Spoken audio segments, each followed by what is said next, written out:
Hello and welcome back to another Quickcast here with the SAF crew. It is I, your fill-in host, Josiah Biggs, coming back to you live from Oklahoma. I am accompanied here with my everlasting guest, Matthew Ferrugia. Say hello, Matthew. Hello, good folks. It's me, the mischievous gentleman, Matthew Ferrugia. Looking forward to giving you some good entertainment. Indeed. Now, unfortunately, it is just the two of us again this week. Sterling is still struggling with ending poverty worldwide, and John Lamy, unfortunately has other camera writer duties he had to take care of, so he was not able to join us today, unfortunately. But fortunately, we know he is on the side of good and not evil. That's correct. And that's the most important part. Yes. I don't know about Sterling though. That's debatable. That's kind of a shady character there. Well, with someone who does charity as much as he does, you kind of get that thought in the back of your head, like, why is he really being so charitable? Mm-hmm. It's true. But that aside, let's get kicked off onto what we're going to be speaking about this week. And so, Matthew, can you tell me what is coming out in 5 days from this recording? In 5 days, we are getting an immaculate new entry into the legendary Pokemon franchise. These new titles are by the name Pokemon Sun and Pokemon Moon. Splendid. Thank you. And so today we will be having our, try and imagine the air quotations here, Pokecast. Yes. In which we revisit nostalgia, talk about our usual game plans, how we like to play the Pokemon, how we were introduced to the Pokemon, just the general overview, and our expectations for the new game, and what else is to come. Yeah. So let's get into it. So Matthew. Yes. Big question. When and where did you start Pokemon? Well, I have a bit of a story for you there. And I'm sitting down, don't worry. Perfect. And okay, so how it works out is back when I was I must have been I was probably about 6, 7, maybe 8 years old when this happened. I was a very small baby child. What happened is one Christmas that came around, I was at my grandparents' place, and my mom and dad were there, and my mom and dad knew that for quite a while I had my eyes on that new Pokemon extravaganza that had hit the scene, because I saw my friends playing it. I saw people in the schoolyard playing it, and little Matt thought to himself, I want to get in on some of that. I want some of that goodness. So then I told Mom and Dad, I want the new Pokemon. I want it. I really want the new Pokemon. But I didn't even have a Game Boy Color. I had nothing. Prior to this, I had the wonderful and flawless device known as the Sega Game Gear. Oh, jeez. Yep, that was my first handheld console, and that's a whole different subject right there. But yeah, I had no Game Boy whatsoever, and then lo and behold, on this Christmas dinner with my grandparents and my mom and dad. My dad, who was a huge guy, he helps me open up this package, and inside of it was the Game Boy Color, an atomic purple Game Boy Color. Oh man, the purple. And a fresh new copy of Pokemon Gold. And then what happened next was just me jumping, literally jumping at my dad's feet, trying to reach up and grab the Pokemon, and he's just holding it just above my reach. Because because my dad had a wonderful sense of humor, like fantastic for that, and so I'm just 10 dad points. yeah, so I'm just there like frantically, like almost tears in my eyes, like begging for the Pokemon, and he's just having a great time, of course, and then eventually when he decides he's had enough, he brings it down and passes me my Pokemon. I had a bit of time to try it out, and then I had to go. I had to go and have the Christmas dinner with my folks, so I had to put Pokemon on hold, which I did not want to do. Ooh. Man, the wait. See, if I could just like interject right here, like that's the thing that I don't understand. Like my parents, we never had like early Christmas for that like specific reason. Is that how are you expecting your kids to go to sleep if you give them something like that before bed? Yeah. Like, I don't. Like we always opened up like everything on Christmas morning, and then it was like 8 hours of doing whatever with all the new Christmas stuff, shirking off all other responsibilities. Oh yeah. So good. But no, that I'm kind of glad that my parents like foresaw that future and understood Yeah. the necessary evil, even though all my friends always got to open a present on Christmas Eve. Yeah, makes sense. Yeah, though, I had a heck of a good time with that. I kind of took off with Pokemon Gold. Maybe it was the fact that I played Gold first and absolutely loved the hell out of it, but I didn't get into Gen 1 until later on when I finally had the chance to try a Gen 1 game. And I can discuss with you like later on in this podcast about like the about my own mental conflict and contrast between the first two gens, but the whole point is like I didn't try Gen 1 first, like a lot of people did who were my age. Like I went straight to Pokemon Gold, and that was a pretty fantastic time. I still remember, I kid you not, I still remember the exact moment, like my settings, my surroundings, when I finally beat Lance, the Pokemon League champion, nice. for the first time in my life. I still remember that moment. It's still like completely vivid, and I was in ecstasy. So yeah, it was my first game in the Pokemon franchise. Was a hell of a good note to start off on. Like to this very day, I still consider Gold to be quite a fantastic title. And that's really all that I can say about my first entry. So, what was your first introduction to Pokemon, Josiah? Well, I was actually a Gen 1er myself. Now, I didn't get a Game Boy until I was actually in middle school, and I could buy one for myself with my holiday money. Because my parents, well, we were never really more than the lowest of middle class, and then descended into more poverty after that. So they never really had the money to buy us consoles or anything like that, until they were like really dirt cheap and old. Yeah. But I also, while visiting my grandparents for Christmas one year, my cousin had a copy of Pokemon Yellow. And so I played it with her for a couple hours while she was down visiting the grandparents as well. And she was about 4 years older than me at the time, and being an only child for her, she basically got everything, every year that she, desired. No offense to her or anything like that, but there's always that one cousin or sibling or relative, that's like that.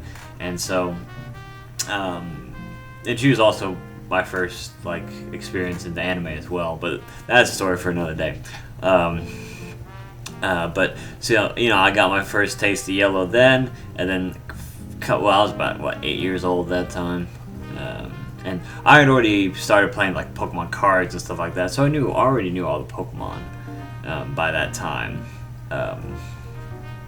But I didn't really pick up the video games until I was 12 or 13 again, and that's when I had a copy. I had 2 copies of Red and 1 copy of Blue, because there was a vintage Stark right next to my house, And for those who don't know what a vintage stock is, they're very common here in the southern parts of the Midwest.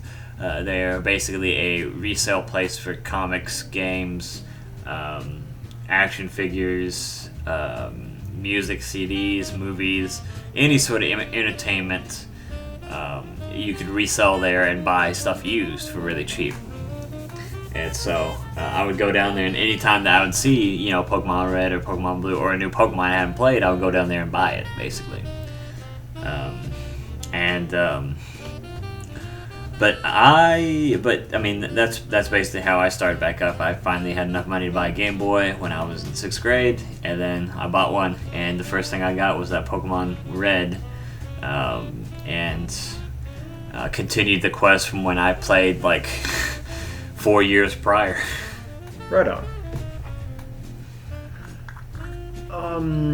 I have to interject and ask quickly. The stores that you mentioned, vintage stocks, I think you called them. Yeah. Okay. With the growth of platforms for easily sharing and buying media online, like, have places like that died out, or are they still going strong?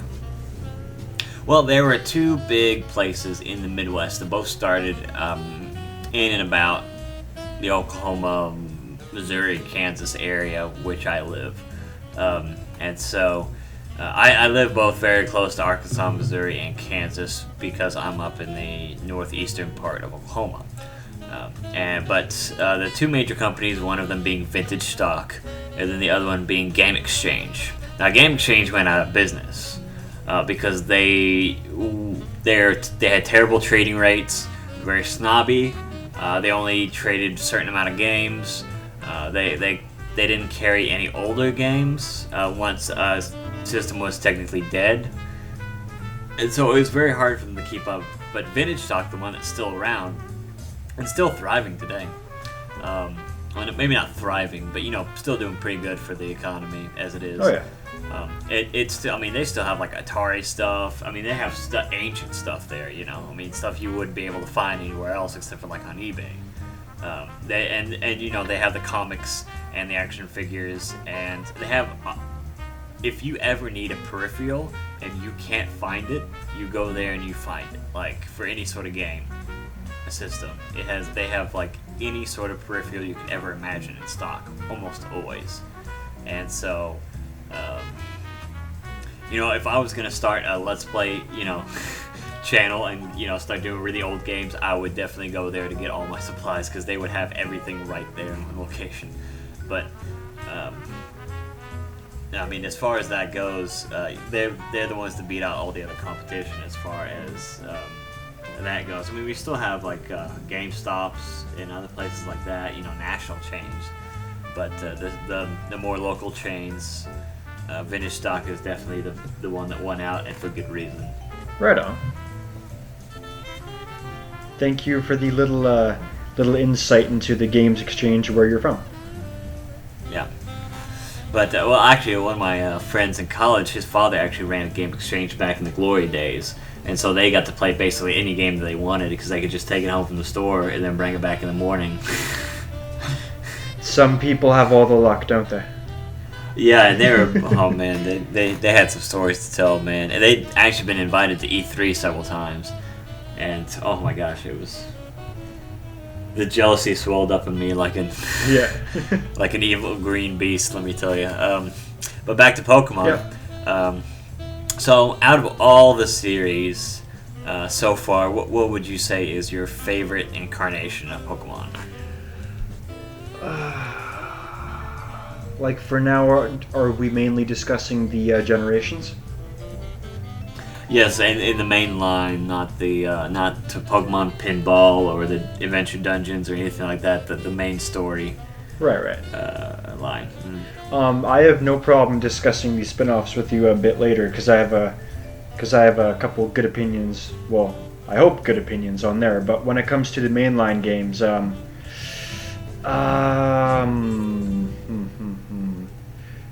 and 3, 2 and 3 still resonate very strongly with me for different reasons. 2 because Two, because like not only specifically what was it the generation that got me into Pokemon, but because like the wealth of content in the Gen 2 games were something else. Like you could like go through all of Johto, you could go back and visit Kanto.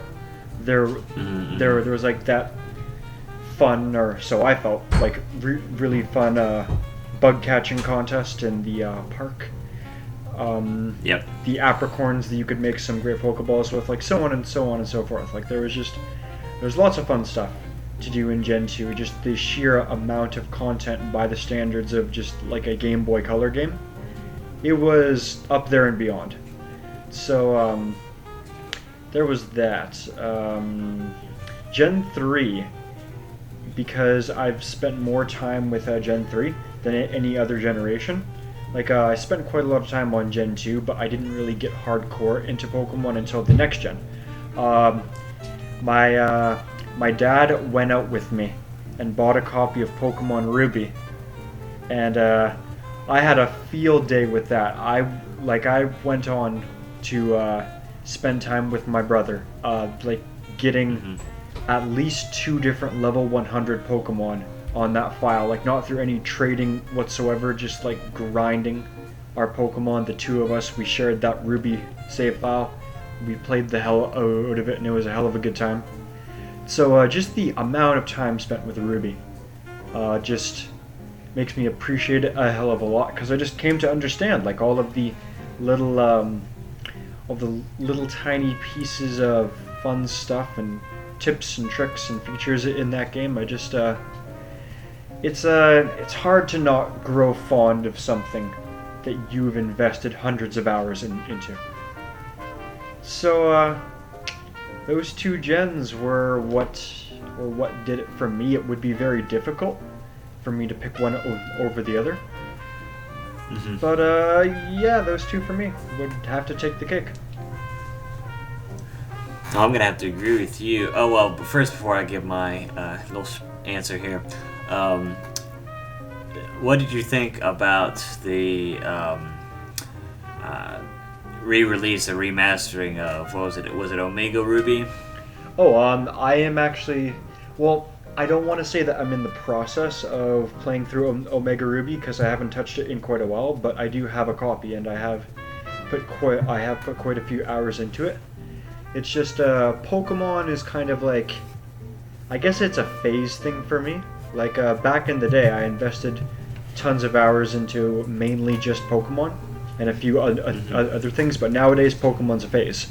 I do have a copy of Omega Ruby. It's great from what I've played so far, but I'm not nuts about it. That's not to say it's not good. It's just it's not what currently has my interest, you know.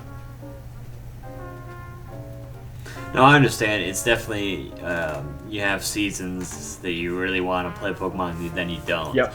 And that's why I've skipped a couple of games throughout the catalog, just because it just wasn't striking my fancy at that time, you know.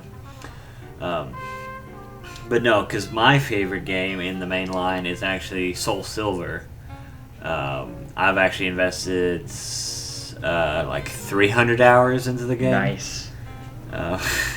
I have about 6 teams that can beat the Elite Four, and I've actually beat it twice. This is my second time through, trying some different strategies and some things that I didn't remember to do the first time around. But I never ended up grabbing a copy of Soul Silver, but I did go with Heart Gold, even if just to appease the child inside of me that freaked out over the original Pokemon Gold. But however, that being said, like if we're gonna compare the two of them, Lugia is much cooler than Ho-Oh, and I will not like argue that with anybody. That's pretty much the truth. Well, I mean, the sales statistics showed, I mean, what was it? There was like 3 times as many copies of Soul Silver sold as Heart Gold. Like, it was ridiculous. Oh, yeah. I do believe that. Like, but, I mean, and Silver was the one that I played when I was a kid, too. So, I mean, it's just like, they, you know, just like you know, I just picked it out of, oh, okay, this is the one I played before. You know? Yeah. But I mean, that one's my favorite. Like you said, you get the first gen, you get the second gen, you get to go back into Kanto. It's a longer adventure. There's a lot more in store, and there's just a lot more as far as, like you said, more things to do, more aspects. It puts more details and more that you can do on the table without you having to do them. Oh yeah. And so that's what I liked. Because nobody likes a mandatory minigame. No one likes that. Like, if you put in some cool features, like, for example, that a stadium of minigames that you play with your Pokemon in Heart Gold and Soul Silver, like the Pokeathlon. Yes, the good old track and field and whatnot and so forth. Like, that was goofy and pretty fun for me, and like I spent an hour or two on it. It didn't blow me away, but yeah, it was some dumb goofy fun. So that was. I don't think you understand how dedicated I was to the Pokeathlon. Okay, yeah. Fair enough. I maxed out on both of my playthroughs on that, and I destroyed it. I especially bred Pokemon to get all 6 medals, and oh man, that was some grueling stuff. But no, I mean that was really fun, except for that stupid flag game. The flag game was the most ridiculous, off the wall, like random chance. You can never you can't consistently get better at it.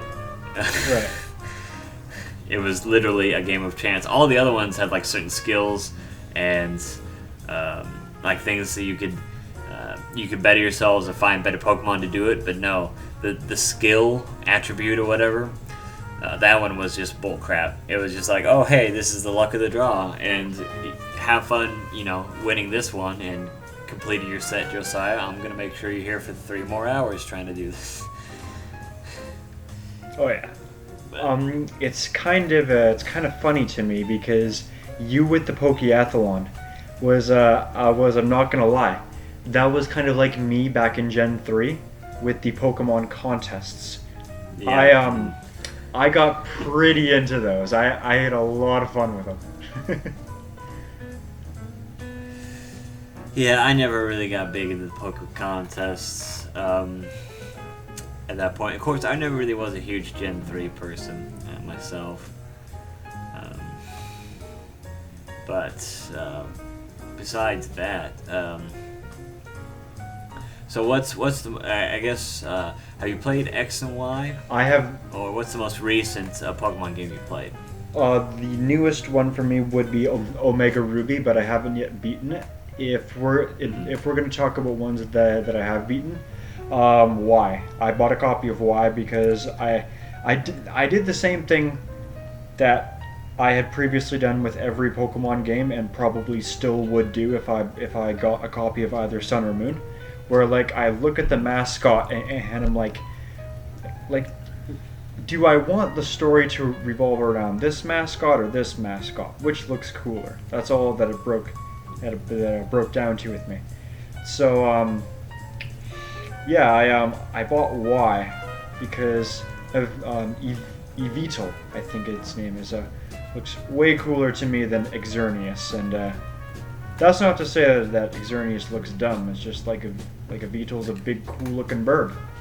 Like, oh yeah, love it. I don't think you may not remember, but there was a pretty flashy meme that was passed around back then that I still have saved on my phone somewhere of Wolverine touching the photograph. Oh yeah. From the animated series, yeah. And then they have the copy of Pokemon Y on there. Yeah. I missed that meme. Oh, it's a shame. It'll come back around here pretty soon. One day. Yeah. But so I was pretty into Y myself. I kind of dropped it halfway through though. It was one of those where I just kind of I'd played so much Pokemon before, getting hyped that it kind of killed me halfway through. I think that and some other personal things came up too. So fair enough. I feel that overall, Y was a pretty enjoyable experience for me. I do agree with what young Liam said during one episode of the Friendcast, where one of the major critiques with Y is that your rivals, because it's a fucking group of rivals in that game, it's not just one, like, they felt a little bit too friendly. Like, they're not really motivating you to, like, have to train and be the best that you can possibly be. And that was the wonderful thing about, like, Gary or Blue or whatever the hell you want to call him.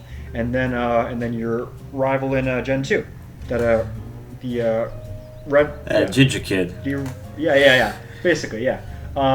They were such absolute scumbags that you couldn't help but love them for it, because it's like, God, I want to beat this guy so hard, and then you carried that with you after each encounter with your rival. And whereas X and Y, was I don't know, it didn't really have any of that going on whatsoever with your group of friends over there. But I have to admit, that's not to say that Y was weak overall. I do recall one moment that got me extremely hyped up back when I was playing Pokemon Y. I didn't research. I did not research at all, like, which legendary Pokemon, which, like, features and so on and so forth I'd be bumping into over the course of Y, because if you're already going to be playing the game, then let that stuff be a nice surprise for you. Let that make you feel happy when you bump into it. And then, so what happened was, you said that you dropped Pokemon Y, right? You finished with it?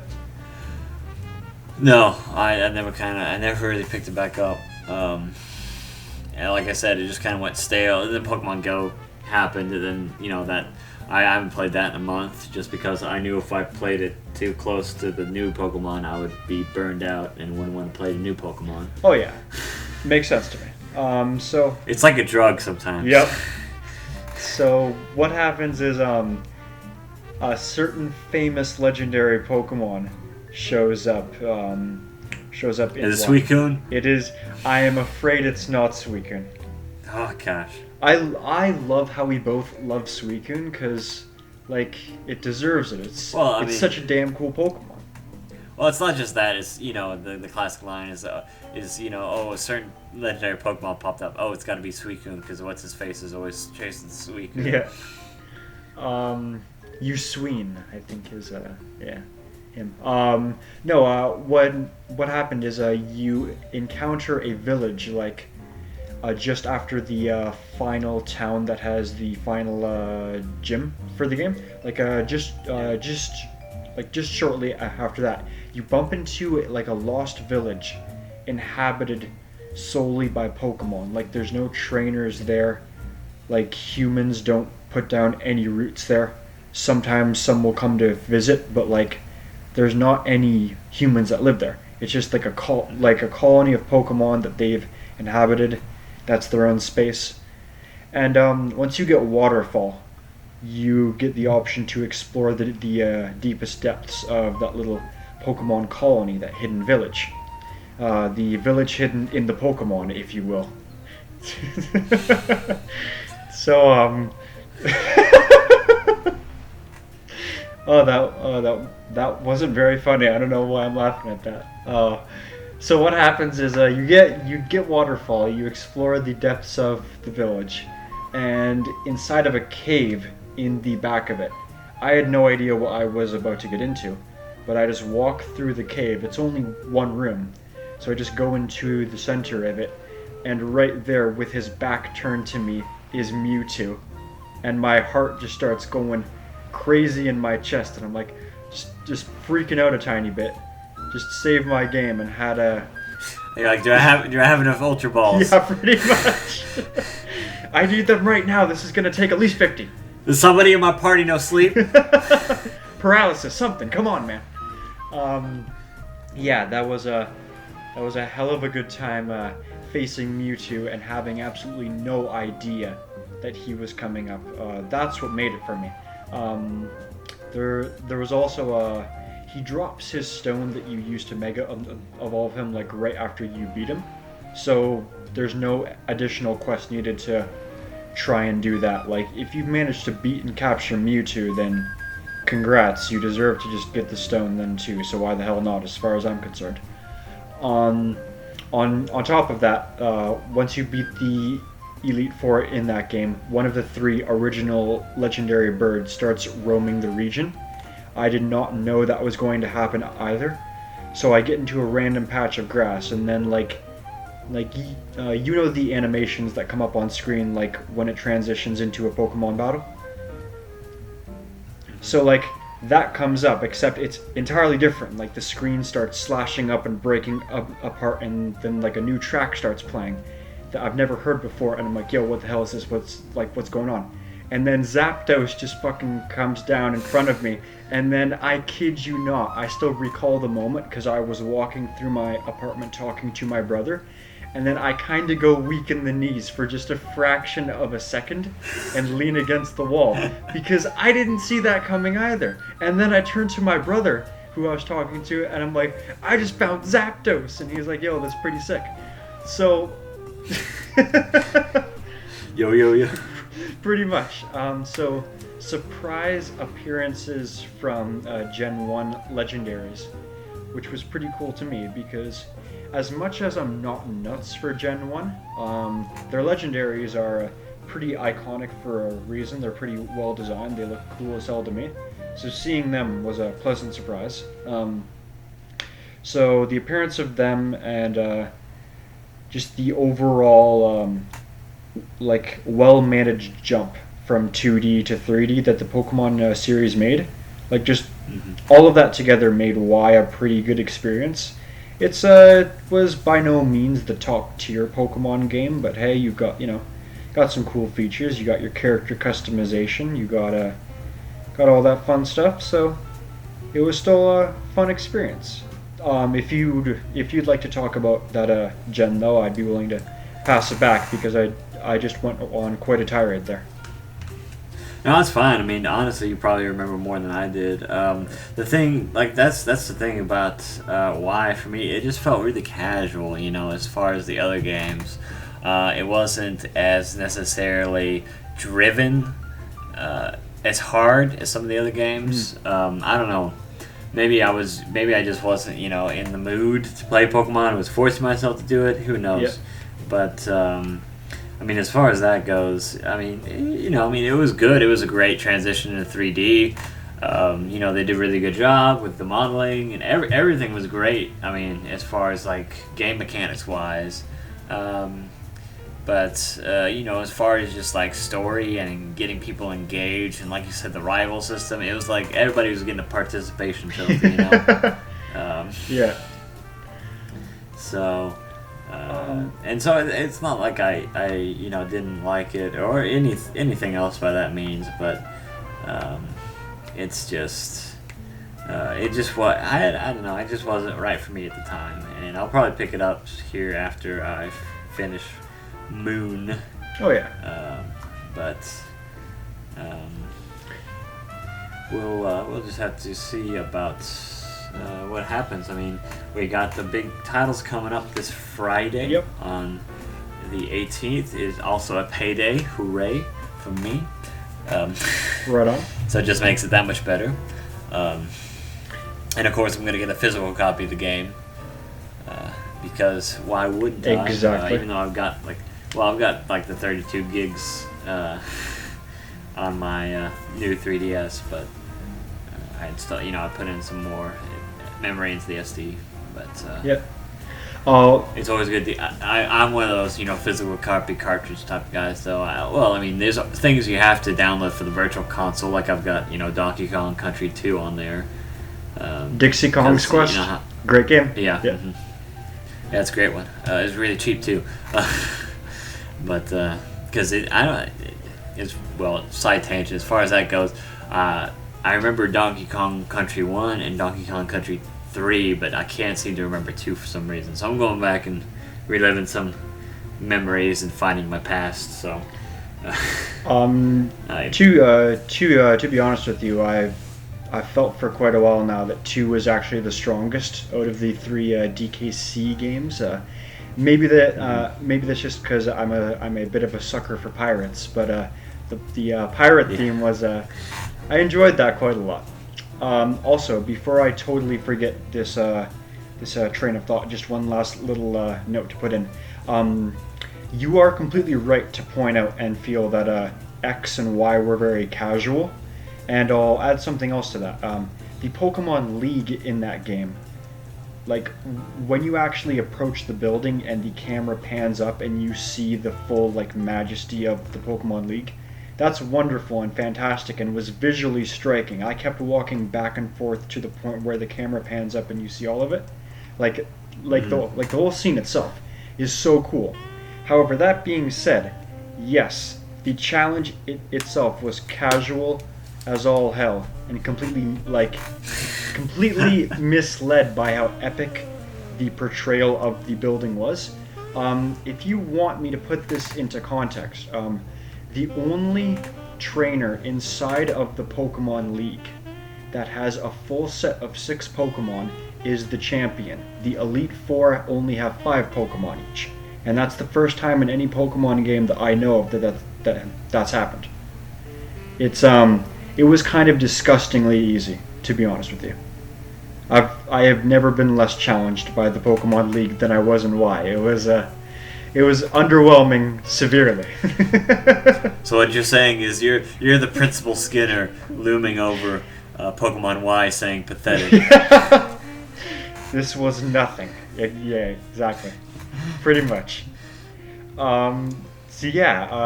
That's actually like the whole Pokemon League challenge is like a good metaphor for all of Pokemon Y and X themselves. Visually very striking and like impressively transitioned game.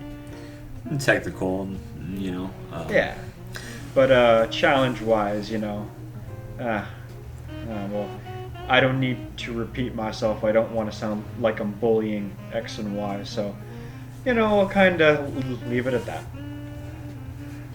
Well, there's a difference between telling the truth and being a bully, especially in this day and age. But I am so excited for Pokemon Sun and Moon, as you know. Oh, yes. Myself and several others on the hiatus page have just been posting nonstop.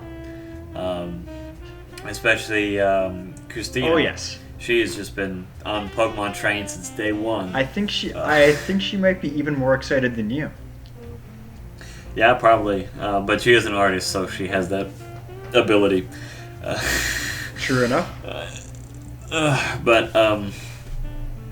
No, so what I am first of all, are you going to play Sun and Moon, Matt? The question to end all questions. The reason that I haven't really brought up Sun and Moon much is because, I'm gonna be honest with you, I'm a little bit skeptical.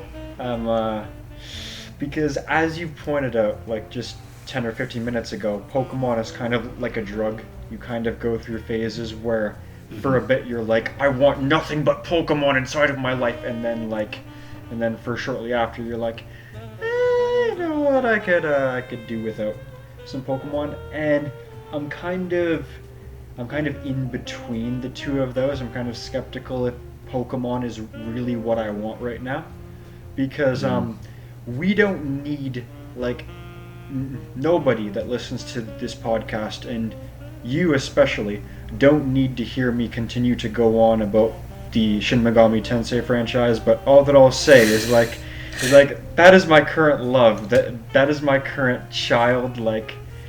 I'm just drowning in all this love for SMT4 and just waiting for Persona 5, and I'm like, do I really want Pokemon right now? So to answer your question, Josiah, if Atlas lets loose its titan powerful grip on me for just a little bit, then maybe I'll jump over and see what Game Freak is doing. But don't hold your breath. That's all I'm saying. I'm not so much saying are you going to pick it up this week as much I'm trying to say, do you plan to pick it up in the future? Probably. I can't see why I wouldn't grab it. a year or so down the line once it gets cheaper, and just stuff like that. Like visually, from what I've seen from trailers and the new features that they put into the game, the island challenge to replace the Pokemon gyms, time-tested strategies. Well, not strategies really. Like established norms of Pokemon games that are being given new spins and new perspective. I have a lot of respect for that. I have a lot of respect for core mechanics and core traditions being respected, while also not allowing them to hold you back. And I see quite a lot of that happening in Sun and Moon. So I can't see myself not giving it a try later, but probably not in its opening week or month or so on and so forth. Yeah. No, that's understandable. Now, here's another big question. Have you played the demo that's available? I have not. Should I? Yes. Okay. You should play the demo. For number one, it gets you a special Greninja that you can transfer over to the game when you do get it.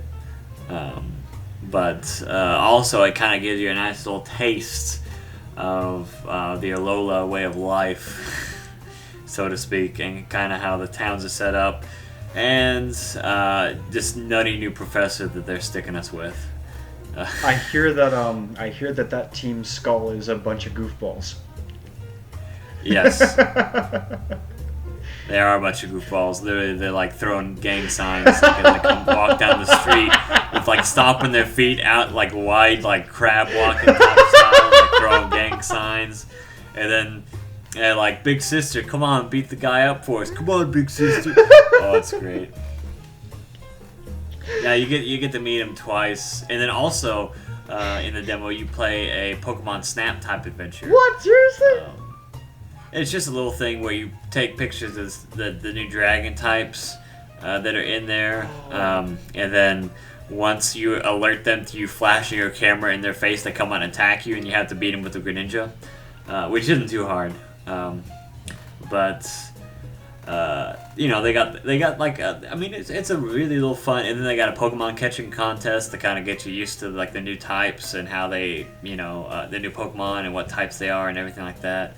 And so it's a good little like entry into like getting ready for the game. And it took me about 2 hours to beat the whole thing. And so it was a nice little fun little side thing to do, and kind of just get used to the graphics and everything else, and get that Greninja because I want that Greninja. Oh yeah.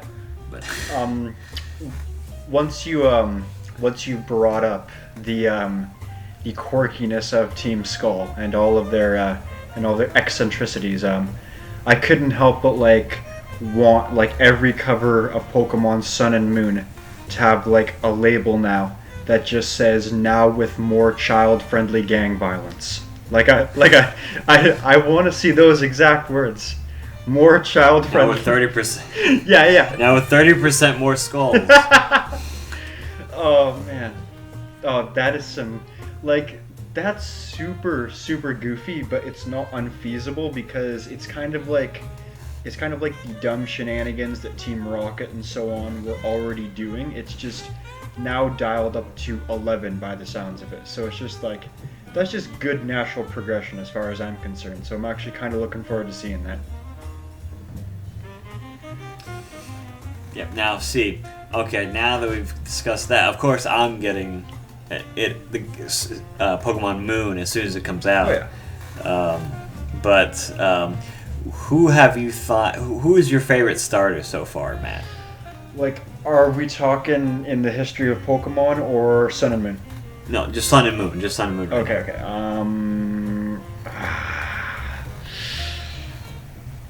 Damn it. You know what? I've thought about this a bit before, and I honestly can't give you an answer. The water starter, I forget his name, but that little guy, everyone thought that he was dumb and goofy at first, and for good reason, but then you... And he still is. Well, then you see his final evolved form, and it's who is this majestic beauty of a Pokemon? And it's alright, now you're pretty cool. And you've got that cool owl. Poplio. Yeah, it's Poplio. I always forget how to pronounce his name too. Yes, thank you. And then you've got your grass starter, which is just pretty consistently cool all the way through. And like Litten and Torracat and Infernape is like, I don't think that I was the one to put this up in Hypest, but just that piece of fan art of the final evolution, just like gushing over how much he secretly loves being like adored and having fans. Oh yeah. Just seeing something like that is just like it's making it hard for me to pick a single starter that I want the most this time, because it used to be easy for me, because I used to be like one of those casuals that would always pick the fire starter. But I think you mean one of those geniuses that always picks the fire starter. Those geniuses. But like this time I'm like, you're all actually pretty cool at one point or another. Some of you are cool pretty consistently, so it's like, how do you choose? I don't know. The answer is I'm not sure, Josiah. I'm not sure what to tell you yet. They're all pretty great.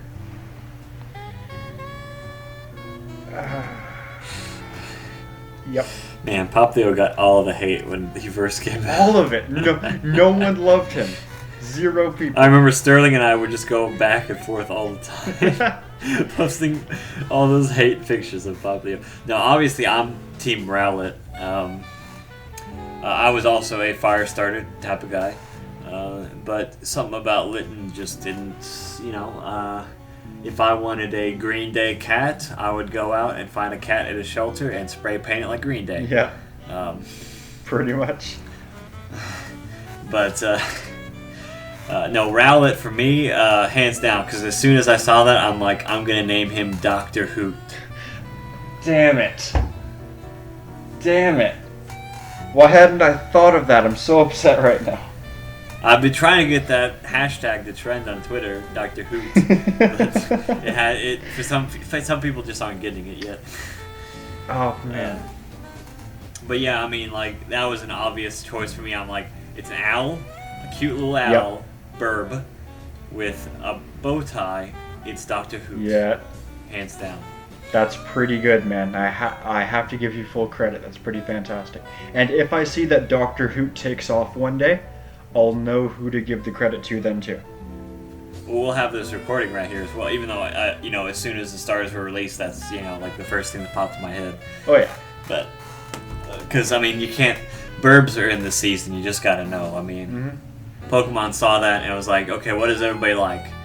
Okay, Bird Squad. Cats, dogs, and burbs. We'll do a sea dog that some people probably won't like. Yep. And then we'll do, the cat that doesn't give a crap. And then we'll, of course, do the cute little burb. That's right.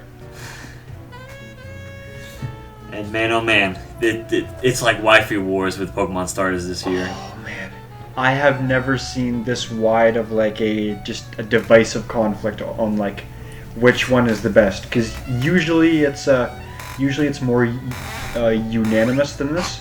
Usually it's divided between the water and the fire starter, and the people who like the grass starter know to keep their mouth shut because they don't matter. I guess. However, that being said, back in Gen 3, Trico is my boy. Trico was pretty fantastic. So I will give that gen that one, because Trico was cool. He was cool looking, but that was about it. Yeah, I guess. His stats are alright. But yeah. You don't see anybody using him in the championships now, do you? That's... there's a reason Blaziken is banned in certain Pokemon championships. Oh yeah, Blaziken is straight up like, OP. OP. The last time that I checked Smogon, I believe that, he was in the Uber tier along some of the legendaries, so yeah, good old Blaziken tearing up the competitive scene. Everyone hates him except the people who use him. Except for everybody who loves him. But no, yeah, this year really shook up with all the starters, everything like that, and because usually, like you said, there's more defining a line, and there are people like, oh, I'm gonna be fire like I always am, or I'm gonna be water like I always am. But then there's the people who are shy and never speak, and they're like, I'm gonna be grass type like I always am, but that's inside their head, not outspoken. Yep. But and so this year was the one where we really had a breadth of different opinions and really hard decisions as far as which starter you wanted to pick. Because I never thought I'd pick a grass type, and here I am. Well, to be fair, once you've already thought up Dr. Hoot, you're not just gonna sit on that and not use it, right? You kind of have to now. Yeah. But the name already came from the affiliation. I knew I was going to use them. It kind of follows that thought process. But, right. No, speaking of starters, so what would you say is your favorite starter?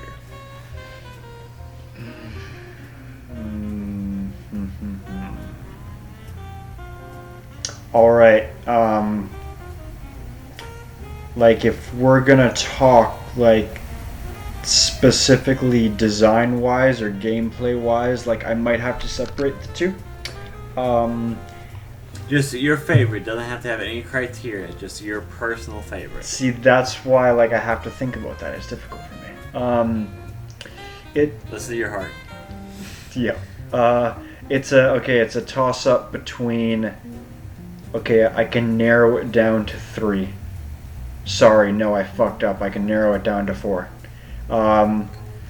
Charmander, Bulbasaur, Trico, and Torchic. All 4 of them are like my children.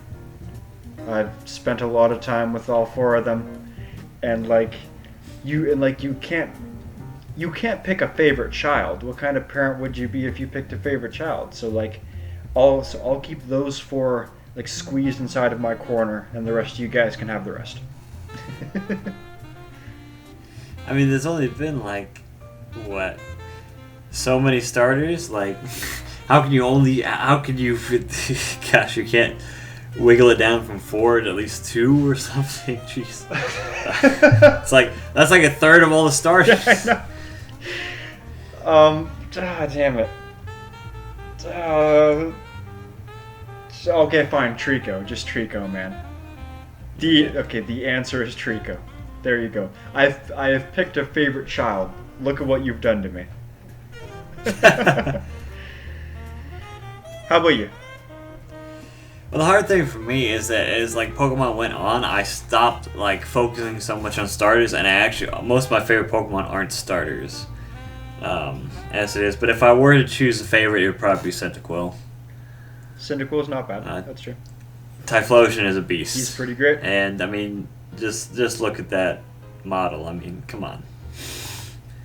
It's like a flame weasel. Oh, that just happened. That's great. Oh, I love it. And here's another question. What's your favorite? Because I know this, from right off the bat. What's your favorite Pokemon that isn't a starter? Absol. Absol, really? Absol, 100% Absol. Beautiful Absol. I didn't think you'd think that's a pretty black and white choice, but it's weird. I'm kind of conflicted about my starters, but when it comes to other Pokemon, 100% Absol, no question. Well, my favorite Pokemon has and always will be Vaporeon. I can't hate that choice. That's a really good choice too. Looks so majestic. It's nice. Well, it's not just majestic. It was my favorite water type that I used in the first generations, consistently, is Vaporeon. Because Flareon was pretty garbage fighting wise, and its model is kind of lazy. That's true. And then Jolteon's alright, but it's got sucky defense, so anything can sucker punch it. Yep. But Vaporeon was a beast. It was a tank, and it could do huge amounts of damage, and it could learn ice moves. it was a walking fortress of a Pokemon in the first game, and so ever since then it's just been my go-to. Like even in the newer gens, if I come across Eevees, I'm gonna get a Vaporeon. Like, especially with the Alola version. oh yeah.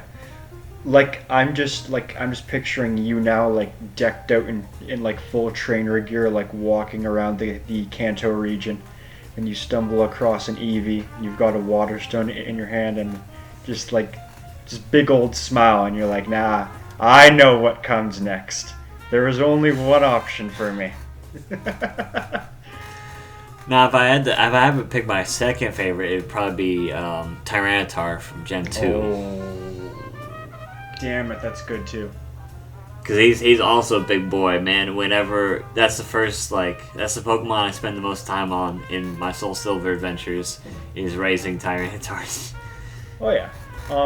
Because it doesn't get its second evolution until level 50.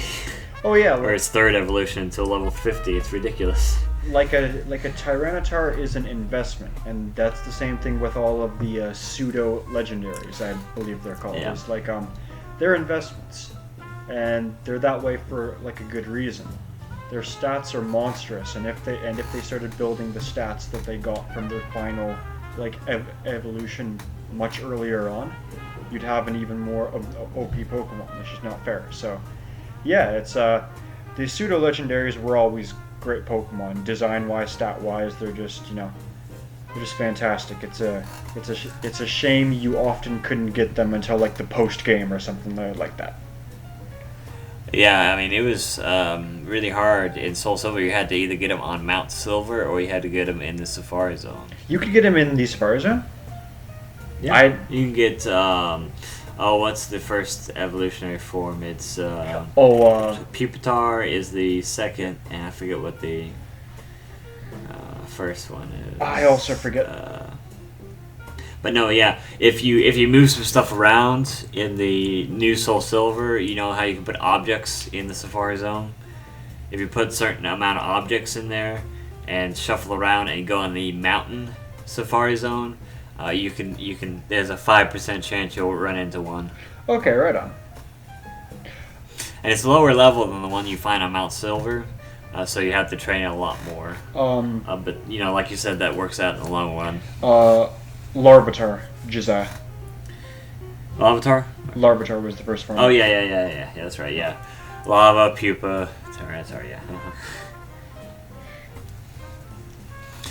But no, Guy's Beast. What would you say is your second favorite Pokemon besides the starter? I've been such an Absol fanboy for so long that my second favorite hasn't really occurred to me much. But if I had to pick one, I'd probably have to go. Ah, damn, that's rough. Now I know what you're thinking. You haven't played Sun and Moon yet, but Alola Executor is definitely a good choice. Dragon type, Psychic. Yeah. Who knows Wood Hammer? Did you end up finding out why it's a partially Dragon type? And it's for a really weird reason. I didn't think they actually released the reason. I have it somewhere here. Okay, I'll do that later. Alright, second favorite. You know what? I probably have to go with Heracross. That's a good one, yeah. Man, there are a lot of great ones. The second gen had a lot of great Pokemon. Oh yeah. Back in my Gen 2 days, I trained the hell out of a Heracross to the point where it was one of the ones who was taken straight to the Pokemon League, and it had a hell of a hard time against Lance's Charizard because its bug half was terrible against fire and its fighting half was terrible against flying, and horrible against the Charizard. But hey man, I loved Heracross so much I couldn't say no to that face, you know? Oh well, speaking of like pitting stuff against the type resistance, even though you know it's bad, with the original Pokemon Red, I would always train my Charizard so heavily before I met up with Gary that whenever I met up with Gary, I would save my Charizard to beat the crap out of Blastoise. Right. Just as the eternal burning middle finger to Gary, saying, I still won our first match, and I'm going to win it every time with the same Pokemon. Yeah. That's fair. Man. But no, Heracross is great. I remember training one up, but now he's got a Mega Evolution now, doesn't he? I think he does, yeah. He's got he's got a hell of a cool Mega Evolution. I believe he has wings in that form. Yeah. I never ended up grabbing a Heracross in Y. If I had, I'm pretty sure I would have made him part of my main team because of my love for him. But yeah. I mean, he had wings the first time. I mean, he's a beetle. Yeah, he is a beetle. That's true. He's a good old stag beetle. I mean, that's another reason why I liked Heracross so much as well, is because he was in the anime. Ash had a Heracross for a little bit. Yes, he did. When he was in Johto. Yep. And so, but no, I mean that. What is it? The Mega Horn. That was it. That was Heracross's. One of his best moves was that Mega Horn, man. That bug type move. Oh yeah. Just decimates anything. It's I believe it's still the bug type move with the highest attack power to date. I'm not sure about that because they've come out with a whole bunch of new bug stuff ever since the type changes. I'll give that a bit of research. Yeah, we need to look that up because I know it was 120 back in the day was the damage, and so it was up there with the other moves. But ever since they did the whole bug beats psychic blah blah blah blah blah type change, things have been a little bit different, and they tried to make a lot more bug moves because bugs have always had the least amount of moves, like out of any type of Pokemon. Oh yeah. It's ridiculous. When I found out why Bug is even super effective against Psychic, like it kind of blew me away because I thought it was like weird and dumb at first, but the more I thought about it, the more it made sense. Was like the whole point of the Psychic type is to have power over your mind. It's the power of the brain and so on and so forth. And bugs rattle people. They shake their concentration because they're like, oh, it's a sticky, icky bug, and it's like, yeah, whatever. I guess that's I guess that's a good enough reason for a super effective type. I'm not gonna rag on it too much. Kind of goofy, but oh well. Well, it's better than Fairy versus Dragon. Jeez. You know what? You're actually totally right. You're completely right. It's dumb, but hey, why not? That's the stupidest right in the whole Pokemon series. It's like, no, Dragon's still not weak enough. We gotta find something cool. Yep. I know. Let's do fairies. Fairy type. And to be fair, like something had to be done about dragons. So I don't blame them for putting in fairies. Well, I think they could have put in something better than fairies, but that's just my opinion. Oh yeah. Back in the day when the dark type first came out, which was the same. That was huge. Yeah. Which was the time that I got into Pokemon at all, because that was Gen 2. I like found myself thinking, if there's a dark type, why is there not like a light type? And then that never happened, and fairy happened instead, and I guess it can be perceived as kind of similar. So, well, it's not so much like that, because the dark type was introduced so that we could have the rock, paper, scissors between psychic, dark, and fighting. Yeah. And so dark isn't really so much darkness as much as it is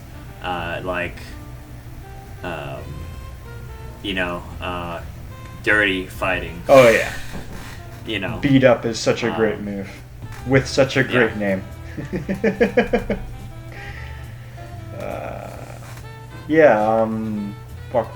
Well, yeah. Like in hindsight, looking at this as an adult, that makes perfect sense. But back when I was a dumb kid, I'm like, you can't have dark without light being in there too, and that's where my thought process stopped because I Yeah. didn't know better. I was a kid. Yeah. Well, I think it's about time for us to wrap up, Matt. I'd say we did a good Pokecast. I'd say we did a pretty good job too, especially on the fly, Oh yeah, absolutely.